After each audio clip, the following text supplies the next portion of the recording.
All right, so why do we regularize? Well, to understand that, let's go back to linear and logistic regression.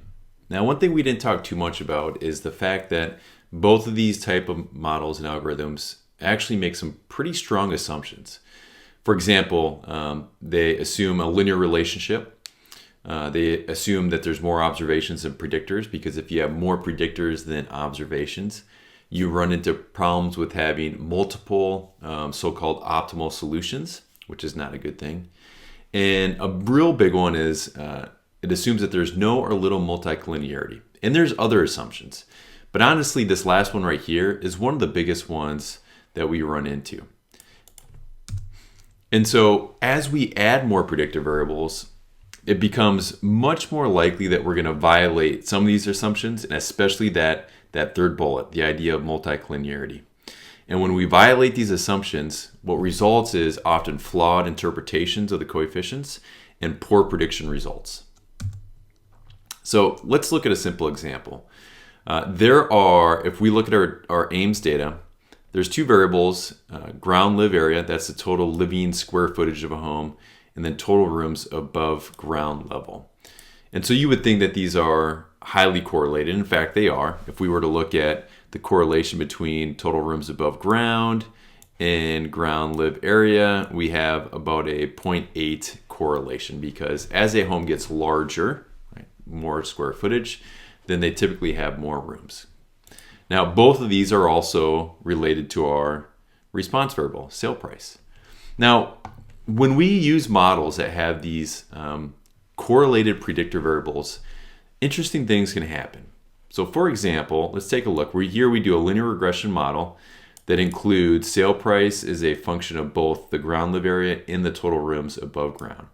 And what we see for the coefficients is ground live area has 139, and total rooms above ground is negative 11,640. Now, this may not seem very intuitive, because we would think that as total rooms above ground increase, we would see an increase in relationship with sale price. Okay, well, let's go ahead and let's build two more models. And these models are going to be simple linear regression models where sale price is a function of each of these two predictive variables, but individually. So here's a model where sale price is just a function of ground live area, and we see our relationship is, our coefficient is 110. And then here's a model where sale price is a function of total rooms above ground. In this case, we see a positive 24,901, which is drastically different than what we saw up here. Now, this is very common when we have features that are highly correlated with one another, but you include both of them in the model. Lots of times we have big swings in the coefficient values for one of those. And it's basically the algorithm is trying to compensate for this similarity in the relationship, or the multicollinearity.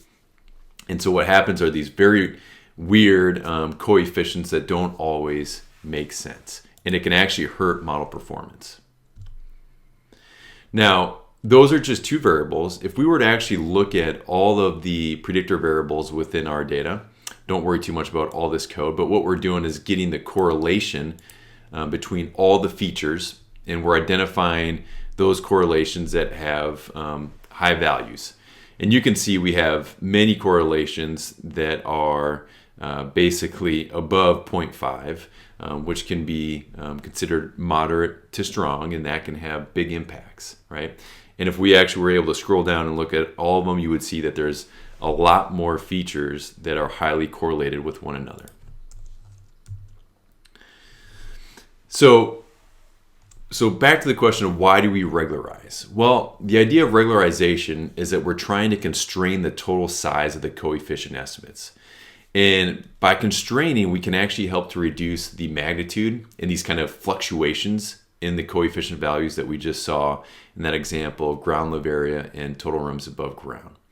And by having more stable coefficients, this actually helps with model performance.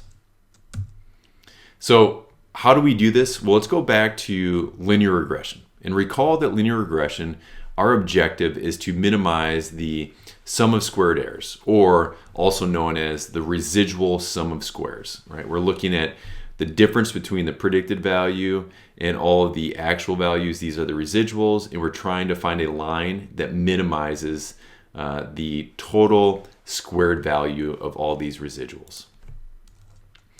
Now, to regularize, all that we do is we use that exact same objective function up here, right? Except what we're going to do is we're going to add a penalty term. And now, when we add the penalty term, what results is the only way that the coefficients can increase is we experience a comparable decrease in the sum of squared errors. So this penalty term, as we'll see in the next few slides, we are going to penalize the size of the coefficients. So the only way that we can have coefficients that are large is that they result in an equal or greater decrease in the sum of squared errors. All right, so there are three common penalty parameters that we can use.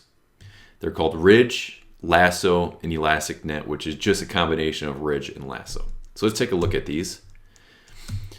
So the ridge penalty is adding this, what we call L2 norm penalty to our objective function. So recall in linear regression, our objective function is just this sum of squared errors. So now we're just going to add this lambda sum of beta 2 coefficients. So what this is actually doing is we're summing the coefficients squared. So we take all the coefficients in our model and we square those values and we sum them up, and then we multiply them by some lambda penalty value. Now the size of this lambda, as we'll see later on, is something that we control.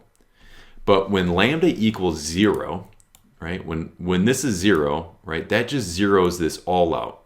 That means when lambda is 0, then we are back to the normal linear regression sum of squared errors objective. Okay, as the lambda value gets larger, then we actually end up forcing our coefficients more towards 0.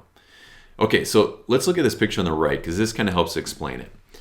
So here we have coefficients. We have several different coefficients, but I'm calling out 5 of them. Here's x1, x2, 3, 4, and x5. Now, all the way to the left here are the value of those coefficients when we use just regular linear regression.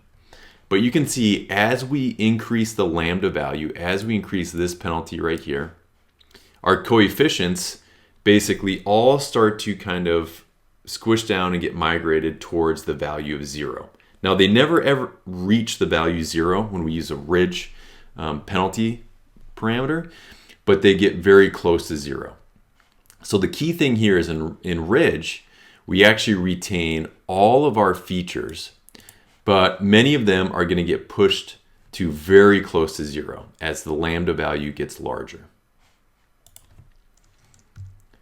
Now, lasso is pretty similar, except the difference here is for lasso, what we're doing is we're actually going to sum up the absolute value of our coefficients. And then we're going to multiply that by some lambda value. Now, we call this an L1 norm, penalty parameter. And again, the value of lambda is under our control. But what we see here is, now in this case, those coefficients we were talking about before, right? Far on the left here is what those coefficients would be with simple linear regression. But as we start to add lambda values, and as we increase the value of lambda, you can see that many of these drop all the way in equal 0.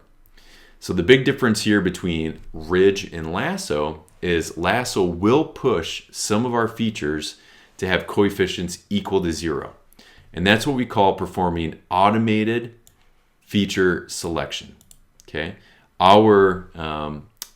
because of lasso, we actually force some of our features to have coefficients of 0 and basically taking them out of the equation. Okay, so whereas this bottom line right here is very important, whereas ridge penalty pushes variables to approximately but not equal to 0, the lasso penalty will actually push coefficients all the way to 0. Now, this last one is called elastic net, and all this is doing is it combines both the ridge and the lasso penalty. So you can see here is the ridge penalty parameter, and here is the lasso penalty. An elastic net just takes some kind of ratio of these. So it might be a 50-50, where we take 50% of our ridge or penalty, and then 50% of our lasso penalty.